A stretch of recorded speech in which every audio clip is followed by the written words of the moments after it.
ये पूरा हफ्ता निफ्टी एक छोटी सी रेंज के बीच में साइडवेज मोड में ही ट्रेड करता रहा और वीकली बेसिस पे निफ्टी ने एक uncertain sort of candlestick pattern बनाया है। आपके हिसाब से मैं कौन से पैटर्न की बात कर रहा हूँ और निफ्टी की आगे की मूवमेंट कैसी रह सकती है, प्लीज कमेंट से बताइए।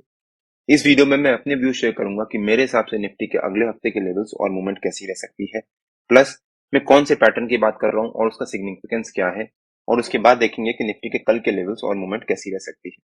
वीडियो काफी इंपॉर्टेंट होने वाला है, सो इसको बिना स्किप करे अंत तक जरूर देखिएगा।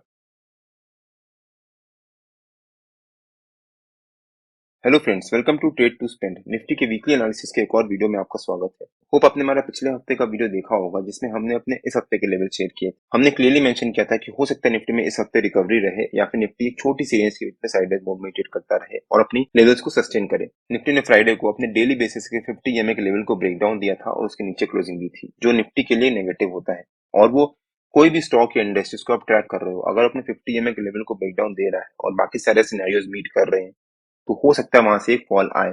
और हुआ भी वैसा ही। निफ्टी ने मंडे फ्राइडे को अपने 50 ईएमए के लेवल को ब्रेक डाउन दिया और उसके बाद निफ्टी ने मंडे को एक शार्प फॉल दिखाया और हमने अपने पिछले वीकली एनालिसिस के वीडियो में कवर भी किया था। और फाइनली निफ्टी ने हमारा जो वीकली सपोर्ट था 24750, वहां से जाकर निफ्टी ने एक सपोर्ट लिया और उसके बाद एक बहुत अच्छा बाउंस दिखाया ट्यूसडे को।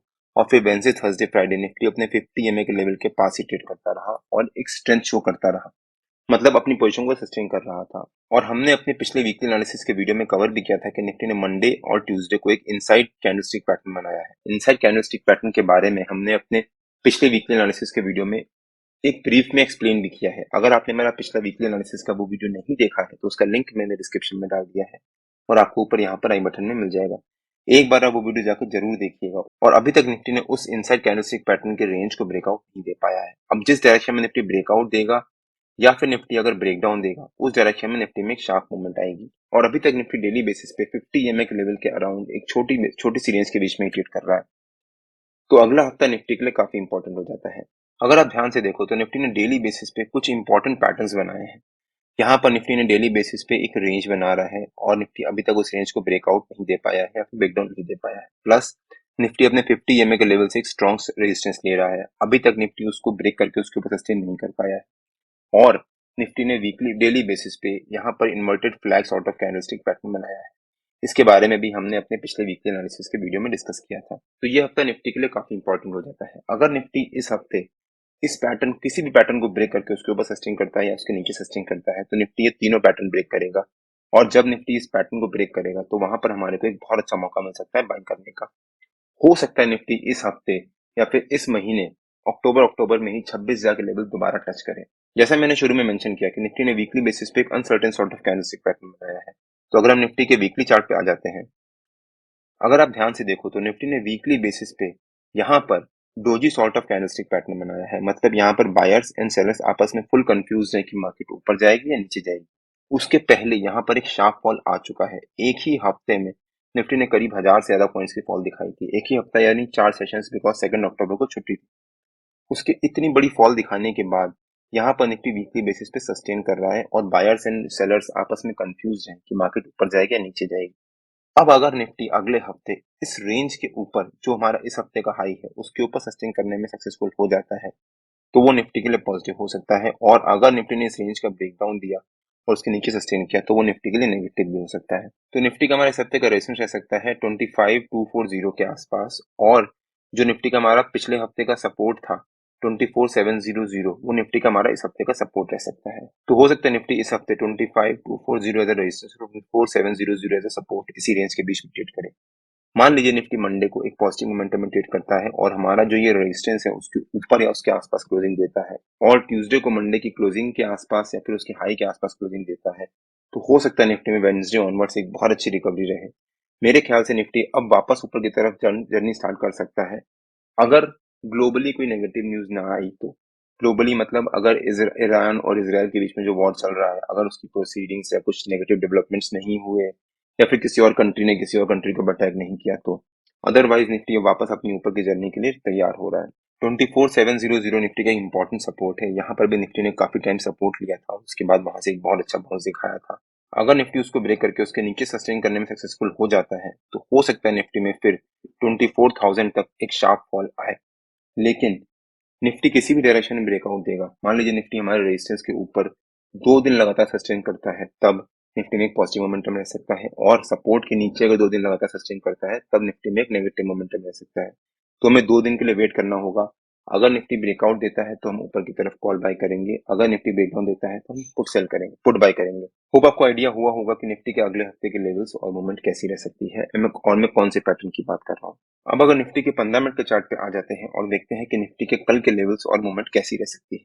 होप आपने मेरा फ्राइडे का वीडियो देखा होगा जिसमें हमने अपने लेवल शेयर किए थे। हमने जैसा मेंशन किया था निफ्टी ने ऑलमोस्ट वैसा ही मूवमेंट दिया और दिन भर एक छोटी सी रेंज के बीच में ट्रेड करता रहा। निफ्टी ने फ्राइडे को ऑलमोस्ट एक फ्लैट ओपनिंग दी, उसके बाद पहली 15 मिनट की कैंडल में हाई वॉल्टिलिटी दिखाई। और हमने अपने कल उस दिन फ्राइडे के डेली एनालिसिस के वीडियो में क्लियरली मेंशन किया था कि अगर निफ्टी एक फ्लैट ओपनिंग देता है तो वहां पर जंप करके कॉल या पुट बाय मत कर लीजिएगा, वेट करिएगा। निफ्टी जब एक रेंज बनाएगा और उस रेंज का जब ब्रेकआउट या ब्रेकडाउन देगा, तब हम उस डायरेक्शन में बाइंग या सेलिंग करेंगे। निफ्टी ने फ्लैट ओपनिंग दी और उसके बाद निफ्टी ने पहली 15 मिनट की कैंडल में हाई वॉल्टिलिटी दी। निफ्टी ने फ्लैट ओपनिंग देने के बाद वहां से एक फिर रेंज बनाना शुरू किया और उसके बाद निफ्टी ने एक बहुत अच्छी रिकवरी दिखाई, बट अपनी पहली 15 मिनट की कैंडल का हाई और 50 ईएमए का लेवल के वहां से रेजिस्टेंस लेना शुरू किया। फिर वहां से निफ्टी ने एक शार्प फॉल दिखाया, हमारे 50 ईएमए हमारे नो ट्रेडिंग जोन के नीचे के लेवल से फिर से एक रेंज बनाना शुरू किया, उसको ब्रेक डाउन दिया, बट वहां पर उसके नीचे सस्टेन नहीं कर पाया और फिर वहां से एक बहुत अच्छी रिकवरी दिखाई और फिर हमारे नो ट्रेडिंग जोन के बीच में एक साइडवेज मोड में ही ट्रेड करता रहा और वहीं पर कहीं जाकर एक फ्लैट क्लोजिंग दी। फ्लैट मतलब जो निफ्टी ने ये रेंज बनाई थी, इसी रेंज के बीच में एक फ्लैट क्लोजिंग दी। ओवरऑल तो निफ्टी ने फ्राइडे को एक नेगेटिव या फिर हम कह सकते हैं कि एक मार्जिनली नेगेटिव क्लोजिंग दी है और हमने अपने फ्राइडे के डेली एनालिसिस के वीडियो में इसके बारे में डिस्कस भी किया था। अगर आपने हमारा फ्राइडे का डेली एनालिसिस का वो वीडियो नहीं देखा है तो उसका लिंक मैंने डिस्क्रिप्शन में डाल दिया है और आपको ऊपर यहाँ पर आई बटन में मिल जाएगा। एक बार आप वो वीडियो जाकर जरूर देखिएगा। निफ्टी फ्राइडे को दिन भर एक साइडवेज मूव में ट्रेड करता रहा। इनफैक्ट निफ्टी पिछले 3-4 दिन से एक छोटी सी रेंज के बीच में ही साइडवेज मूव में ट्रेड कर रहा है और एक स्ट्रेंथ शो कर रहा है। बट बैंक निफ्टी ने फ्राइडे को एक बहुत अच्छी रिकवरी दिखाई थी और एक पॉजिटिव मोमेंटम में ट्रेड कर रहा था, लेकिन बैंक निफ्टी ने फ्राइडे को एक शार्प प्रॉफिट बुकिंग दिखाई थी और एक नेगेटिव मूव में ट्रेड कर रहा था और हमारे नो ट्रेडिंग जोन के नीचे के लेवल को ब्रेकडाउन देने के बाद वहां से एक शार्प फॉल भी दिखाया था।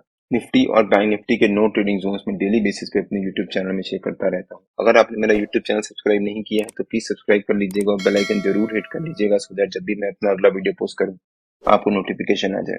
निफ्टी पिछले 2 दिन से एक छोटी सी रेंज के बीच में साइडवेज मूव में ट्रेड कर रहा है, तो कल का दिन निफ्टी के लिए काफी इंपॉर्टेंट हो जाता है। इनफैक्ट पिछले 2-3 दिन से निफ्टी एक रेंज के बीच में ही ट्रेड कर रहा है। यहाँ से निफ्टी ने स्टार्ट किया और निफ्टी अभी तक उस रेंज का ब्रेकआउट या ब्रेकडाउन नहीं दे पाया है, लेकिन ग्रेजुअली निफ्टी एक साइडवेज मोड में करते हुए एक प्रॉफिट बुकिंग भी दिखा रहा है।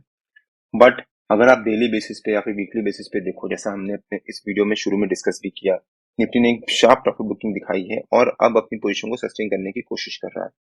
तो अगर निफ्टी कल हमारे रेजिस्टेंस को ब्रेक करके उसके ऊपर सस्टेन करता है तो जो हमारा फ्राइडे का हाई था वो निफ्टी का हमारा कल का रेजिस्टेंस रह सकता है, मतलब 25027 के आसपास। और जो फ्राइडे का लो था वो निफ्टी का हमारा कल का सपोर्ट रह सकता है, मतलब 24900 के आसपास।